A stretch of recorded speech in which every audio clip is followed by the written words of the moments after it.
Welcome to a Delco Nerd Network Hot Take. Guys, if you haven't seen a hot take before, well, it's where a few friends get in a basement, give our thoughts, give our opinions on a TV show, a movie, or a game. Today, it's going to be a movie, and that movie is Marvel's Eternals. Here to discuss, as always, my guest, my co-host. He's not a guest. Call me a fucking guest? My co-host, Chris, the Triple Threat Trio. Dude, I'm already shaking my legs, as I just said. Like, I literally didn't even, like, you started, and I, like, looked down, and my legs just got... As soon as I leaned back, it's crazy. I don't know what happens. But, guys, I'm Anthony Ragucci. You can call me Gooch. The friends call me Gooch here. It's true. But, yeah, we're going to...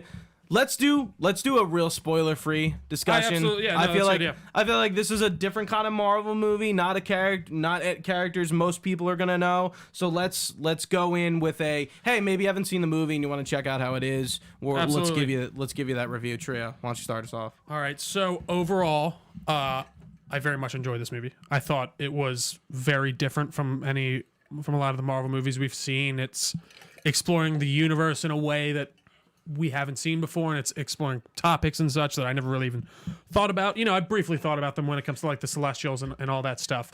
But man, I think they do a really good job of kind of introducing you to this very unknown team of people, and they give each character kind of a bit of motivation and a bit of background that I think works. And I think for introducing an entirely new cast of characters in one movie, does a pretty damn good job. And I think it explores the lore of that team extremely well. Yeah, Eternals was the risk Marvel needed to take. I've been saying that for years. I've been saying that a ton on this podcast. Everyone knows how I like to shit on Marvel. And I've been saying for years, Marvel needs to take a risk. Eternals was definitely the biggest risk since Guardians 1, I would say. I would agree. And it was worth it. I think this movie's very different. It's not your typical Marvel formula movie, but while I don't think it's the greatest thing under the sun, I think its team, the Eternals, its cast of characters are great, really diverse, all really different, all bring like something really different to the table, and I enjoyed pretty much all of them. And not even just the Eternals, like some of the outside characters, which there only are a few. This movie is very, very internalized. It is not about it. Like the Eternals is a cosmic thing. This movie is all about the cosmic stuff, but that's it. It's about the Eternals. It really does not go outside of that too often. There's not a ton of Looking Glass character. There's not a ton of ancillary characters. You get, like you're saying, there's a couple that kind of are like you know the human look the view into grounded characters. But no, I completely agree. Yeah, and this movie sets up a lot of stuff, a lot of new ideas that really haven't been introduced in the MCU much, or kind of come into fruition. And I think at the beginning of the movie, just not to jump in right away because you got a point. Yeah. Like we start with a title crawl, and we get like this movie loves to dump exposition, but it's the kind of comic book character and storyline that like really requires it. There's almost too much information to like you need to understand. Okay, like we're gonna understand what's with the Celestials, the Celestials, where the universe come from, which we kind of got a baseline for somewhat in the Guardians movies. Mm-hmm. But yeah, what were you gonna say? A really big first in this movie, and like one that I was like very excited to see, and like I think it's a really big deal. First sex scene on camera. Yeah, literally, you turned to me in theaters, and I was like Trio got close, and he's like, "Have we seen anyone bang?" I told him, I'm like, besides Tony Stark post sex wake like getting up in the morning, I don't think we've seen anyone like have sex naked fully. Yeah. Yeah, we Icarus and Cersei get it on in the BC age,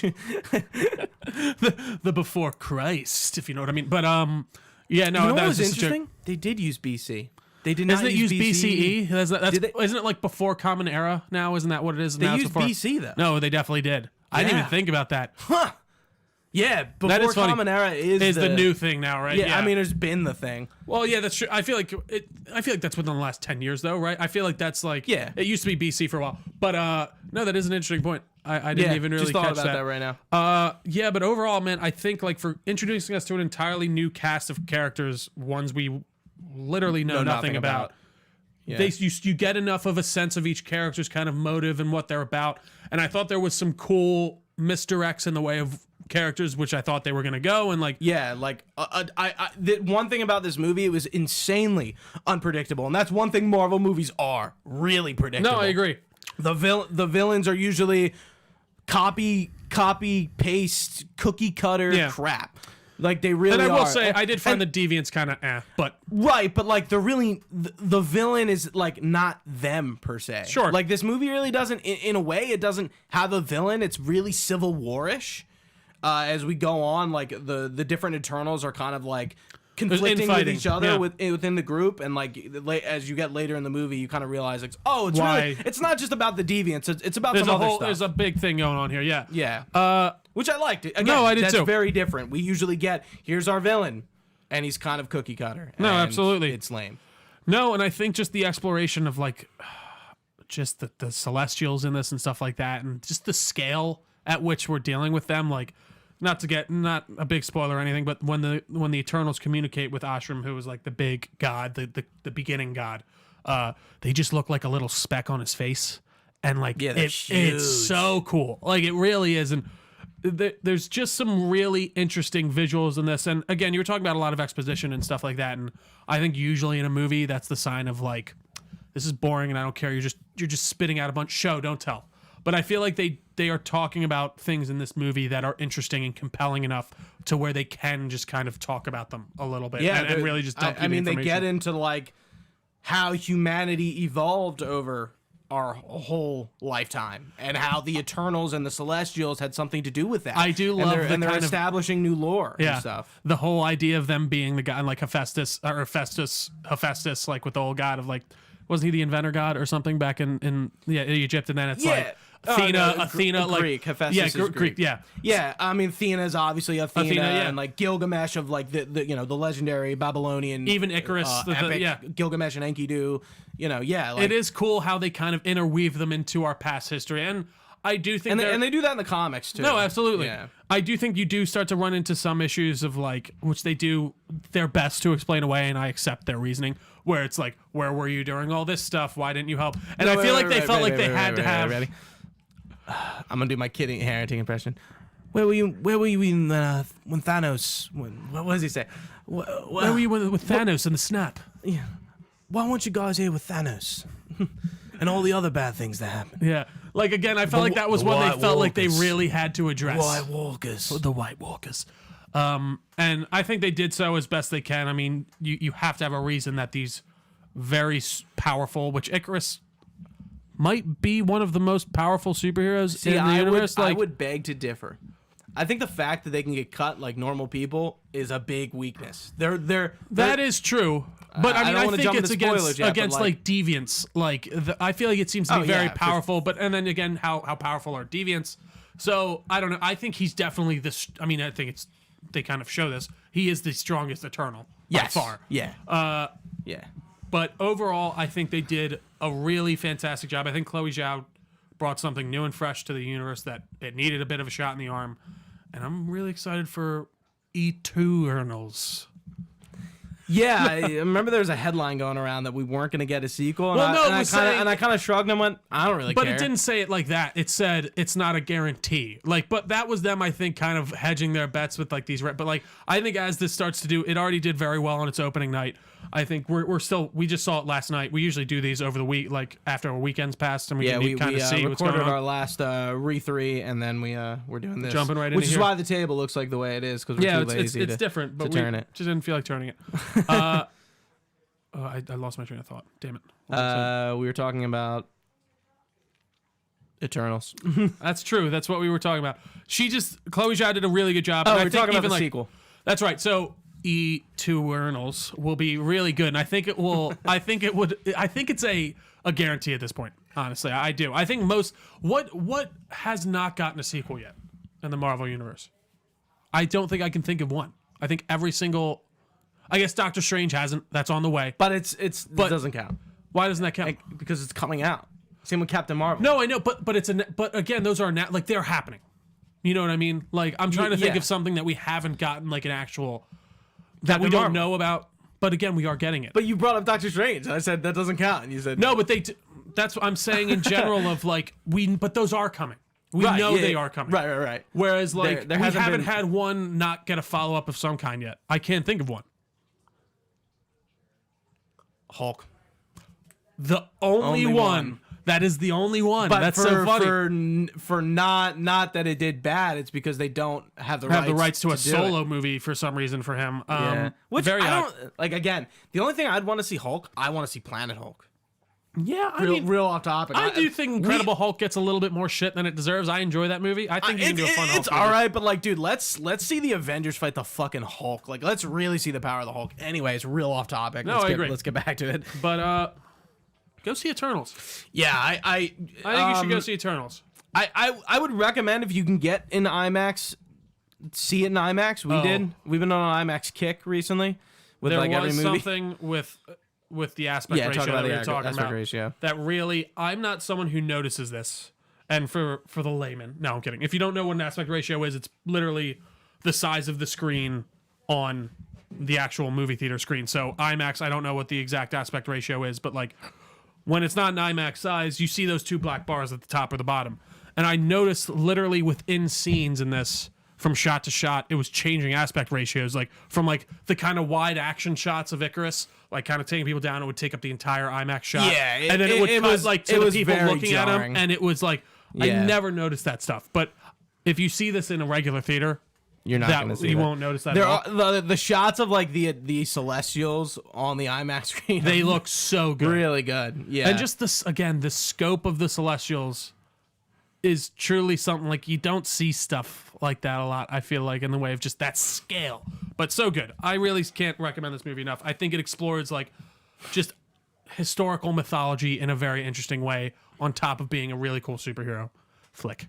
But Gucci, we moving to spoilers? Yeah, let's get into the spoiler talk. I mean, go see it if you haven't. Get out of here. But if you watched, stick around.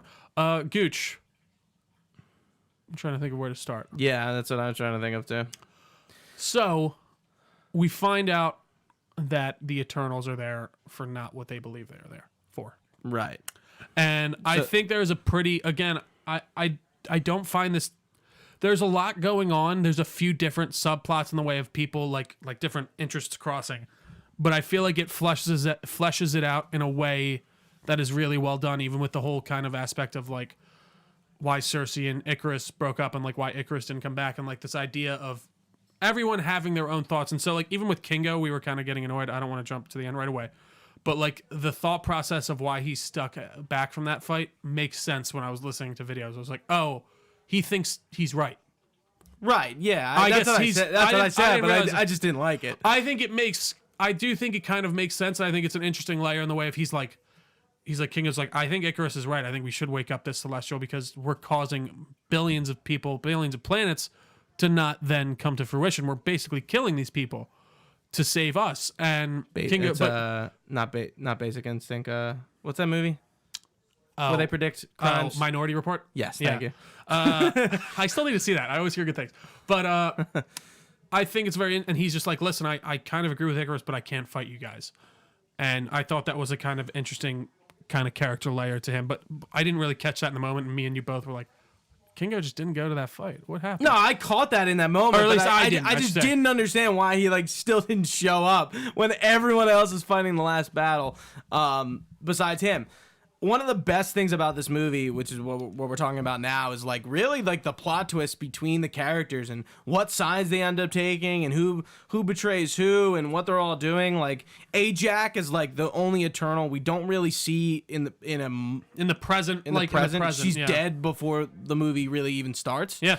But we see her in flashbacks and stuff, and she kind of knows the Well, she definitely knows the Eternal's real purpose. So they go to worlds to get them ready to populate them for Celestial being born. Yeah. So when a certain amount of people, intelligent life, live on a planet, the Celestial gathers enough energy to basically be born from that planet, and it fucking comes out of the fucking planet. Literally, it's like birthing out of a planet. And so the idea was that the Celestials initially created they were there to just help to just help civilizations along, flourish, yeah. and to stop the deviants from destroying right, the deviants, destroying yeah. like sentient life, and they are aware that there are other Eternals out there doing the same things, right, on other planets. Yeah, that's what it seemed like to me in the beginning. So they know that they aren't the only ones, but there are some questions to me of like, but their mind gets wiped after everything. That's the thing. So the truth, they've done this. They've done this countless of times. Yeah, they don't even know, and that's kind of what happens with Thena. They didn't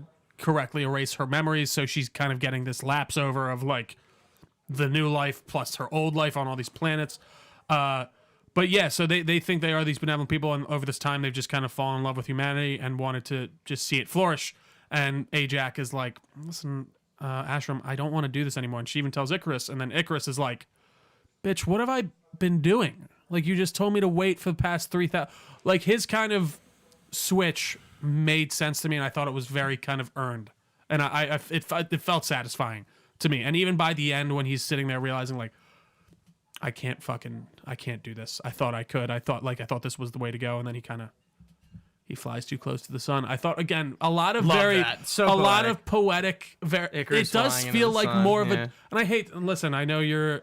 I hate to say this. It does feel more DC in the way of like it really does. It does, and the great parts of DC, like the parts that are a little bit more stoic and a little bit more just let it marinate for a bit. And there's some humor in this, mostly from Kingo.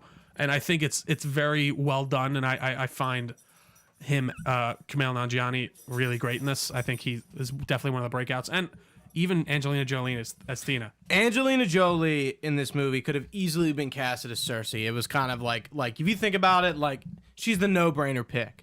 But they decided to put the most well-known actress in this movie in a very supporting character role, and she's not the beautiful badass that we know Angelina Jolie to be in most of the roles. She's the I think she is traumatized, beautiful badass. Yeah, no, sure. Like she's like, and that's more the shtick than her being like, the goddess of war, a badass. Yeah, she's like insanely traumatized because she has what's it called, mind weary, something like that. Mind weary, yeah. So mind weary is when they're told their memories kind of start deteriorating because you have too many, basically, and it's because they're synthetics. Yeah, that's another thing that we learned. They are not humans like they are in the comics. They are. But robots. It seems like I was saying, it seems like she was incorrectly erased. Like it seems like it just was like they get erased after basically every mission, and hers wasn't completed. Their memories get stored by Ashram. Ashram. Yeah. I gotta remember how to say that.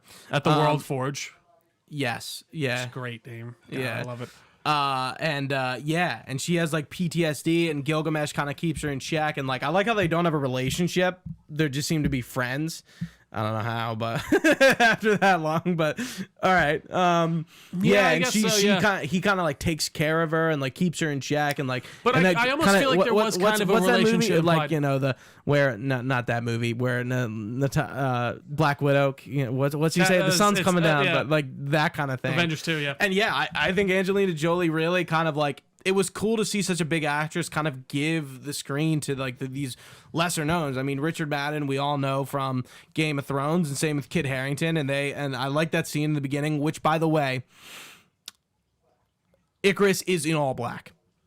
Icarus is in all black, yeah. In that scene, yeah, he had to be. Man in black. Because I was saying, I was saying like. To Trey, I'm like, because like Kit Harington and Richard Madden only get one. They say goodbye to each other in like the first or second episode when Jon Snow goes to Castle Black, and like he makes that comment about he's like, next time I'll see you, you'll be in black or whatever the fuck. Fucking Australian. I was like, where are we at now?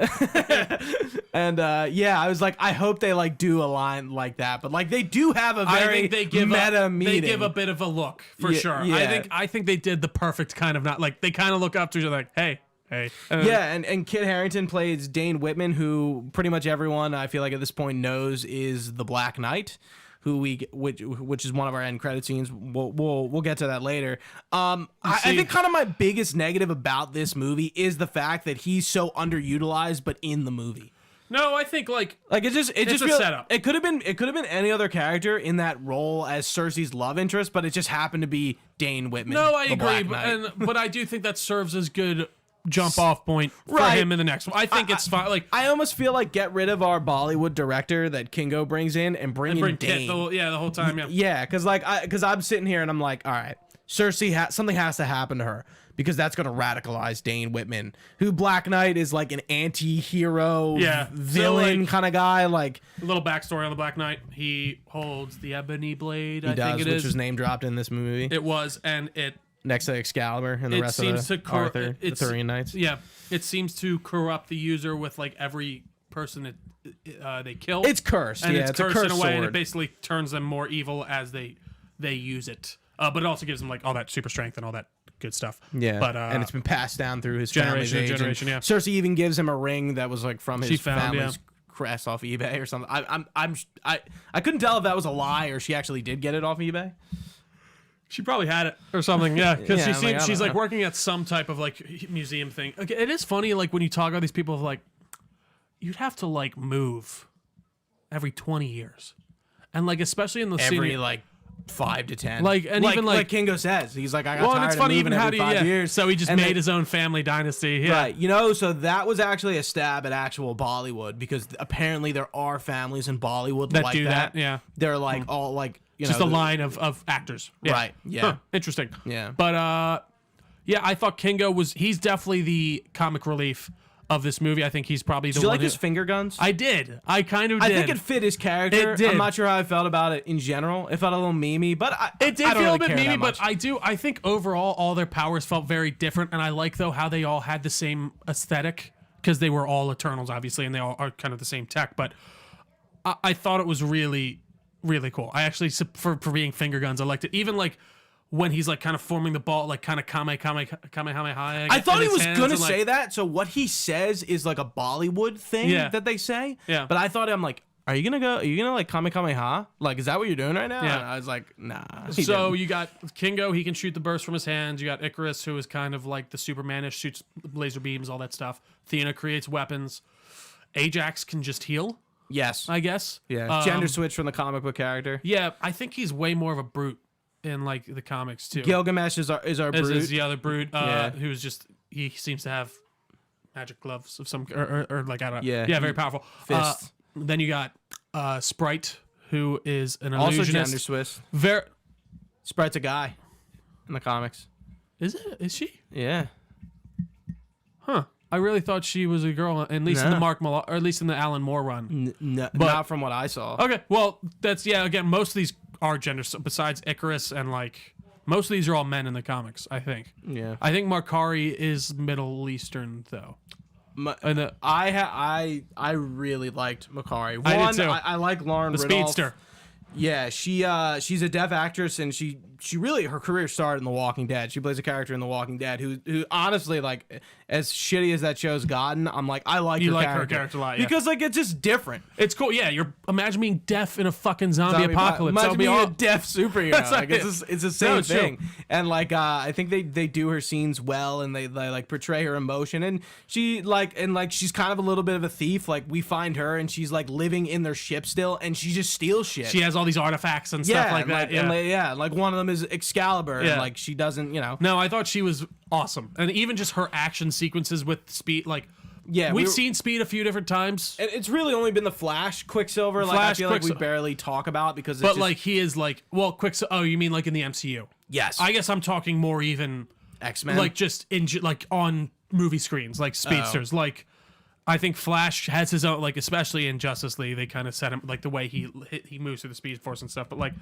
in this, I like how she really uses the sonic boom a lot. She uses her momentum a lot. Yeah, just like that whole scene I at the end when they're fighting Icarus, I was like, this is awesome. Yeah, I said to Trey, I'm like, it's a lot more physical than the Flash. Yeah. I feel like Flash's speed is a lot more like Finesse in a way, like, but, magic based, and like Yeah. hers just felt like she was like really like putting weight into like the punches and stuff. and 'cause, I guess the idea is she is deaf because she keeps breaking the sonic barrier. But like you think that's I thought that was the point. Like is that she's just moving that's a so good fast. that's a good hunch. But again, she's a synthetic, so why would she be deaf? It's fine.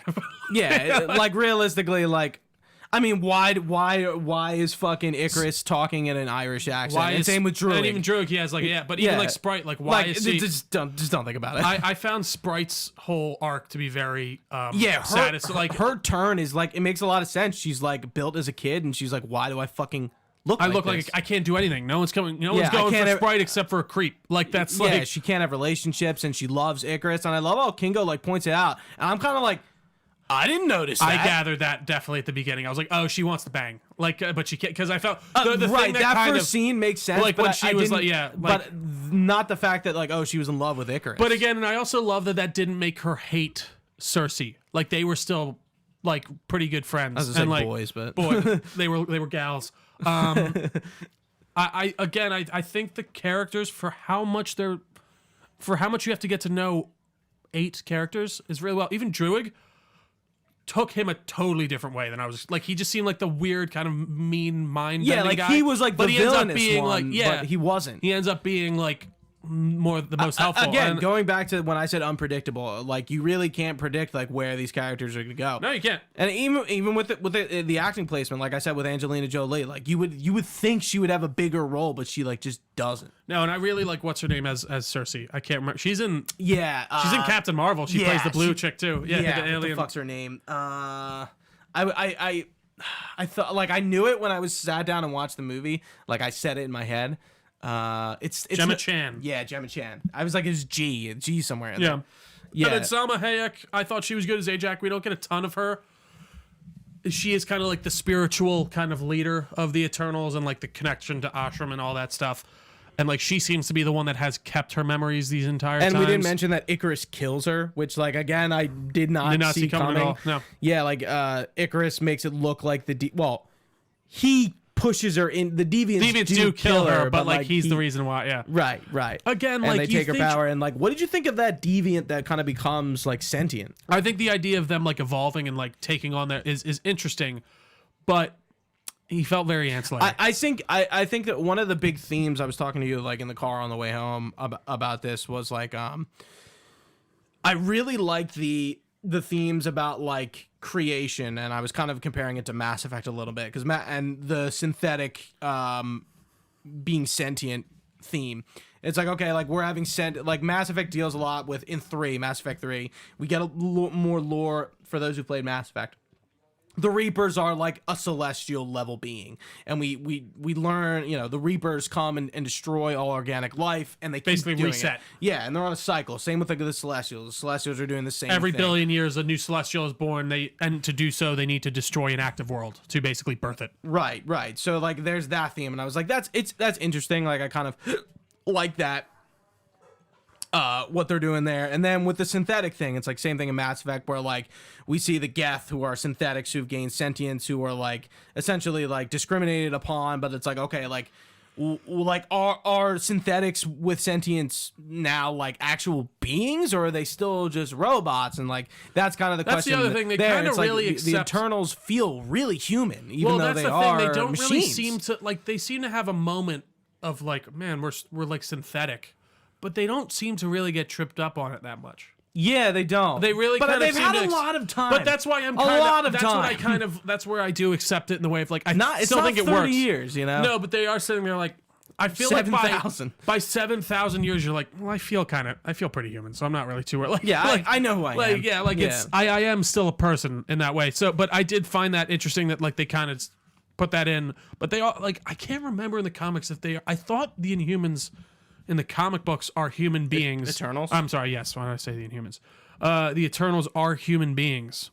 They were created as like, and I'm pretty sure they are. That they are humans. enhanced. Yeah, and then like they are basically enhanced by the Celestials to take care of Earth. And I think it's to do basically to the same end to grow another Celestial on Earth. Yeah, so, it's the same. It's the same. It's that Alan Moore. I need to reread Jack that Kirby run. I really need to reread that. Or run. no, not Alan Moore. Jack Kirby. It's just Alan Moore. There was no reference to Jack Kirby, which I found a little disappointing. I think as somebody like Jack Kirby's like known for a few things. It's the New Gods and I the think Eternals. you could have given him. I think you could have given him like a more specifically name nod. But I think the design, just the ship design, and like even the design of the lines, characters, yeah. just like the Celestials and everything feels incredibly Jack Kirby inspired, in my opinion. Yeah. I said this to you when we were coming out. I would have loved to see a bit more silly of suits. I do think they streamlined them for a bit. It's the on helmets purpose. that you didn't really get. You didn't really None get. of them had it. And Actually, Ajax had a helmet. But again, we Yeah. don't see a lot of Ajax. No, but yeah, overall, I thoroughly enjoyed this movie, and I think they did a really good job of bringing something like that. It was a bit complicated, but explaining it in a way that is still satisfying. I was never really confused. I wasn't either. Yeah. For even coming out, Even though I had some bias and understanding of this prior. and I was coming out, and I was trying. I was like, does any of that not make any sense? Because I kinda remember tried we to- were... Sorry, I interrupted you. No, it's okay. I just feel like, especially when a movie in the moment is, I'm not really like being like, well, that doesn't make any sense. That's a great movie. I can be coming out of it and be like, well, these kind of things don't line up. But like if I'm sitting there and I'm in the moment and I'm like just confused and frustrated, that is the worst thing a movie can do. And this doesn't do it. I remember when we were watching the trailers and we were really skeptical. And that 'cause last we had no trailer idea, yeah. won us over. But we were all just like, this just kind of looks like, what is this? But like, Yeah. again... They kept a lot close to the chest with the trailers. Like they didn't reveal like all these twists and turns. Like No, they we didn't like we thought we were going to be our villain was going to be this main deviant guy, and he really he Isn't it was at our the time? villain, Yeah. but like it didn't really matter. And I did like the foil of like, oh, the synthetic or the Celestials and the Deviants are like pretty much the same thing. The Like- Eternals, you mean, and the Deviants? Yeah, what'd I say? The Celestials. Yeah, the I almost said Returnals. the Eternals and the Deviants are like, you know, cut from the same cloth, and Ashram creates them both, and like, you know, he creates this perfect apex predator, and then they get out of control. It is and interesting then how he she was creates talking about that at the beginning of the movie, too. the Eternals to the apex predator in, Yeah. in the classroom. Yeah, and then he creates the Eternals to deal with the fuck up. But they're both the same. No, they are. Yeah, they're like, just the one was, he realized that you can't get, especially when like the Eternals seem much more obviously sentient than the Deviants were at first. The Deviants just seem like animals, basically. And whereas like he's like, okay, we can't let them evolve. We can't let like, but we also make them more humanistic, make them less of just like a force and more of like an actual like human being. I don't know. I found it very interesting. I did, but is there anything else, Gooch? I'm trying to think. yeah, we got to talk about those end credit scenes. Oh, duh. Yeah. So Yeah, we do. First one. And I guess the ending of the movie in general. Well, dude, I feel like we did kind of. So Well- like we kind of had the whole Icarus comes up, and you know, he's trying to fight all the Eternals, but he can't. At the end, he just joins in with the Unimind. The Eternals are real quick. Leading up into that, one thing like we got to like that point in that third act where like, you know, we're getting ready for the end, and they realize the truth about who the Eternals are, what they're meant to do, and you know, most of them are like, And we got Icarus is not- we got yeah. to stop this Celestial from being born. The emergence. Yeah. You know, another fucking devastating event for Earth. Not as bad as it could have been. Yeah, but I'm like, you know, they got to stop it, and Icarus has known about this for probably like 1,000 years. That's why he left Cersei, basically, because Yes. he couldn't keep it from her if he was. Yeah, that his trauma was the fact that like he knew what he needed to do eventually, But and he was the only what they were one, there yeah. to do. But yeah, he was the only one who knew, and like. Our plans kind of get foiled a little bit. Like our characters don't really know. Like they have to form the Unimind to take out the Celestial with Cersei as the Unimind, but like they don't really know how to do it. And it's not like the answer to the problem is not really clear. And I was like, yeah, how the fuck are they gonna do this? No, it was interesting, but then they kind of go in the whole thing of like Cersei can transmute people, and then- sentient beings with and that then all that power. That's where Kingo leaves. That's where Sprite and Icarus turn, and Gilgamesh gets killed a little bit before us, and Yeah. Druig, like the guy you think is the villain, becomes the good the main guy, hero, and, like, yeah. and it's again unpredictable. And we get to that final battle, and again, we obviously we triumph, but now there's a Celestial sticking out of the Pacific Ocean. pretty cool monument, to be honest. It's probably going to be a cool thing to go check out. Yeah. I guess we got to deal with that now. Yeah. I mean, that thing busted out of the core.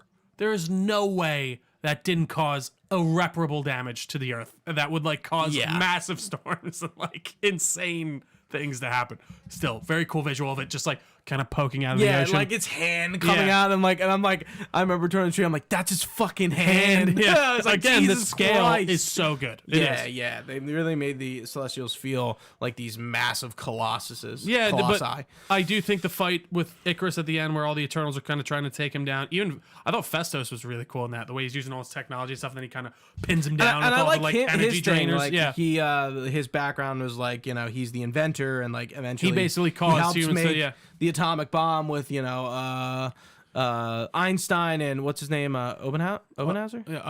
Oppenheimer. So I didn't take that as he literally made it.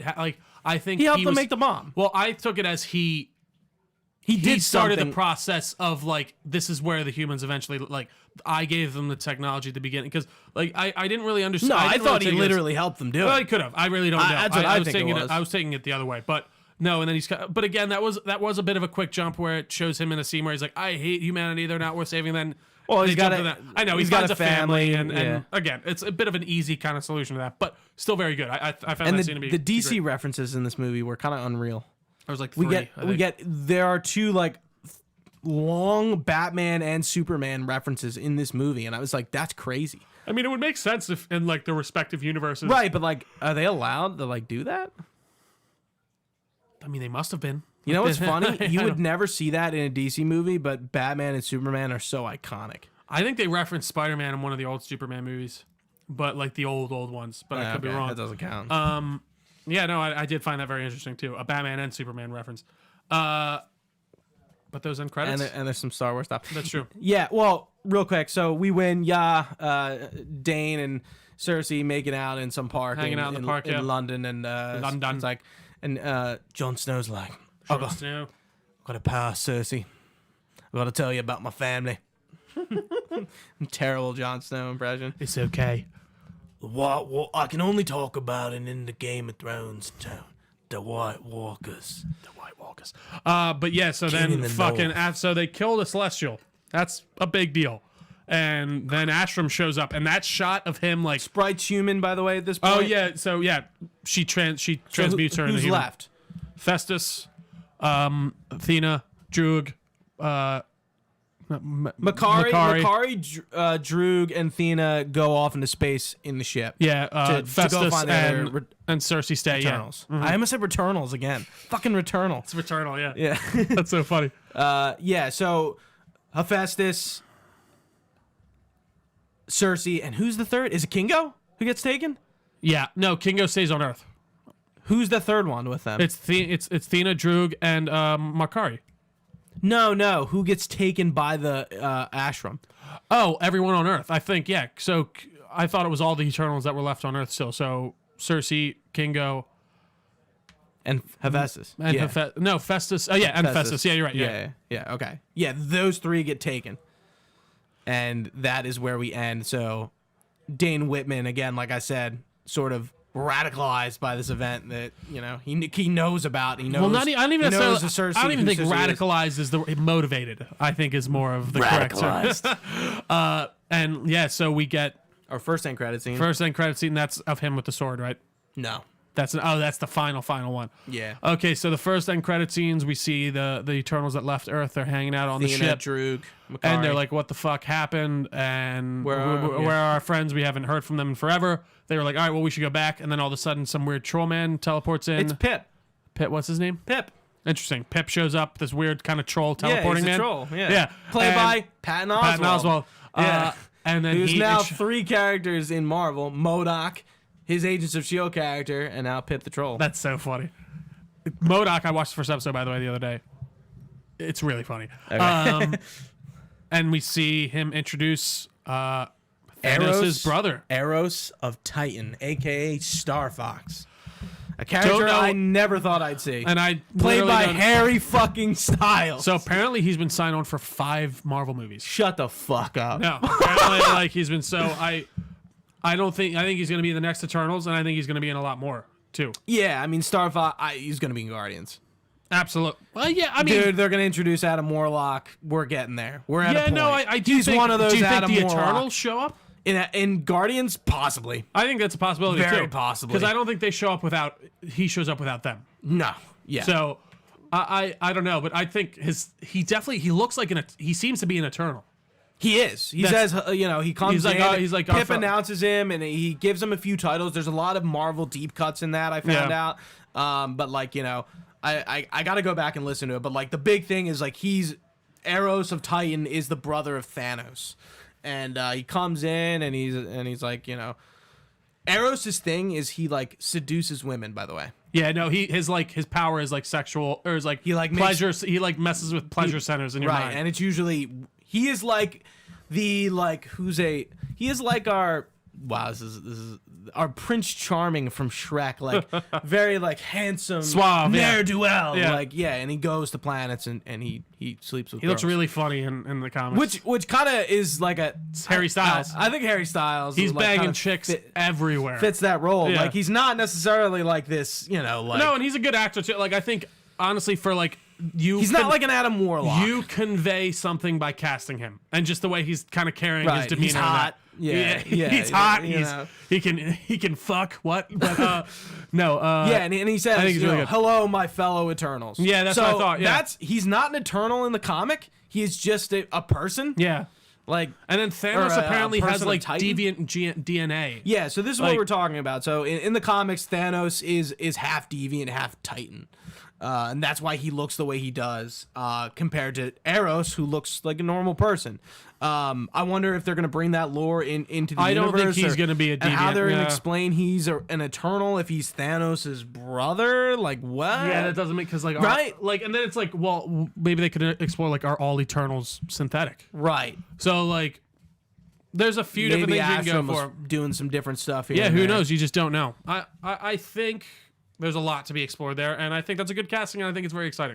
I do. Yeah, that was the moment where I was like, I was stunned. Like, I was just like, oh, it was funny when he walked in. Yeah. Like, when they did say Thanos' brother, I was like, huh? Yeah, I was like, I could tell you did. By Pip the Troll, I was like, what? I was like, I know who this guy is, but like, I don't know. Oh my God, it's Eros of Titan. Like, I knew exactly who it was as soon as it came out, and then I was like, oh, it's Harry Styles. Like, oh my God. Like it is funny. My mind, this was like I came out of Venom moment. I was just like a little blustered. Yeah, that's so like funny. I didn't even know what to think. Amazing. I'm excited. I really am. I think that's a cool casting. I can't wait to see where they go with it. It kind of confirms the sequel, which apparently wasn't confirmed. I mean, they said that Eternals will return. But again, like I think you were taking that. The article title was like, yeah, we don't know for sure. But like again, I think that was just Marvel I don't think you need like, another Eternals movie. I think they're just going to be in other things. No, I think Guardians you need a new. 3, I think Guardians 3 is a shoo-in. They're definitely going to be in that. With Adam Warlock coming onto the scene, like I feel like the Eternals they can definitely interact. Just makes sense. I think it makes sense, especially given Star-Lord is half Celestial. Oh, that's true. I forget. This puts Ego in a whole other light. Ego is a Celestial? Yeah. Interesting. I thought he was just like another. I guess you're right. He is because he's a fucking planet. But like he was connected to the planet. But like Peter doesn't have any of the celestial like goings-ons anymore. Like because he destroyed Ego. Like he doesn't really have any connection. But he still is half. Maybe he does. Yeah. The celestial gene. Interesting. And then that second one with Dan Whitman himself. Dane. Did I say Dan? I think you like tried to say. I was both. like Dane. He pulls out that ebony blade, and we get a little whisper from none other than. So what does the case say? It says like death, and I don't remember. It's It's death is in there. Death and I can't remember, but it has like a message of death on the top, and it's like this. I gotta say, the blade looks really cool. Like it's like wrapped in these like bloody bandages and like. Oh, dude, I even turned it. I'm like, it looks like something from like Azrael. It does. DC has like the cloth wrapped around. Honestly, it looks like almost like Dark Soulsy. You know, even like the way when he put his like hand towards it and it was like kind of vibrating. Yeah. I thought it was really There's cool. some like liquid in there. And then you get an off-screen voice that comes in and says something about like, "Are you ready?" And it's none other. You ready for that? And we both were like, I'm like, I don't know who that is. I was like, and then we were joking like Samuel L. Jackson. Yeah. Like, no, like somebody next to us. I was like, it was not Samuel L. Jackson. 1, 2. I'm like, it's like, I thought about who it was, and I didn't say it to you, but I was thinking, I'm like, who could this be? But it was it's confirmed that it is Chloe Blade. Zhao It's Blade himself, Mahershala Ali. So it looks like Blade and the Black Knight. They're going to be teaming up a bit. So you think they're going to do a Marvel Knights thing or a Midnight Suns thing? Like, I think they could. I think they could do a Blade movie and he's in it. I would love to see them build up to Marvel Knights. I think that'd be really cool. That's a comic series that I think Very different. It's a very different in tone and different in who it is. It's Moon Knight, Blade. I don't think Black Knight is in Marvel Knights, but like it's all like the edgier characters, because that's the point. That makes sense. It's the edgier people, and I'm like, yeah, let's do it. Let's do something like that. That sounds fun. That sounds risky. That sounds different. You know, we haven't really seen edgy from Marvel all that much. Like real edge. No, I agree. Like real edgelord shit. No, I agree. I don't like know. seriously. I think it could be dark. I think it could be cool. I don't really have much to say other than that. And let's get Wesley in there. Let's get him back. Yeah, go for it. Get them all. Blade Senior. Absolutely. Blade's right dad. in. Blade's dad. Blade's dad, right there. Blade. Wesley Snipes, tax evasion. Father Blade. Gotta love it. I think that's it, though. Is there anything else, Gooch? Yeah, man, that's it. Big movie. A lot of I feel like we haven't gotten a movie with this big much of meat. implication in a while since probably.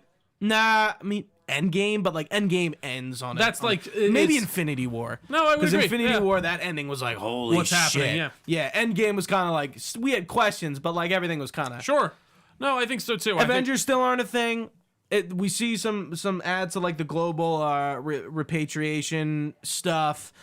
Again, I still have so many questions. Like, what the fuck's going on this with works the so world well right now? Because they're just ignoring the rest of the world for the most part. It's like, just about the Eternals, and that's fine with me. Even in Falcon and Winter Soldier, it's like, where are the Avengers? Like, what's going on? Well, they Where's don't exist Shield? anymore. Where's Sword? Yeah. No, I don't like. They don't see. Well, Sword seems to be the new. Yeah, I don't.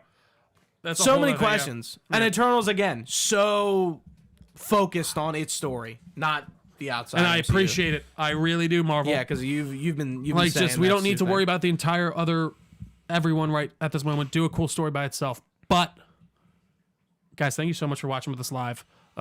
Well, actually, we didn't do this live today like we usually do. But Yeah, you know, we usually didn't do do this one live. No worries at all, though. You can catch us on our next live stream, twitch.tv/Delco Nerd Network for that one. But you can find this podcast anywhere podcasts are found. Just search Delco Nerd Network. We're on all your favorite social media pages at Delco Nerds on basically everything. We got a Facebook page. We got a Discord channel. We got an email address where you can email us all your comments, questions, or concerns. That's delconerds@gmail.com. All this information can be found on our website, delconerdnetwork.com. For Gooch, I've been Trio. Thanks for watching, guys. Stay nerdy, and we will see you next time. We'll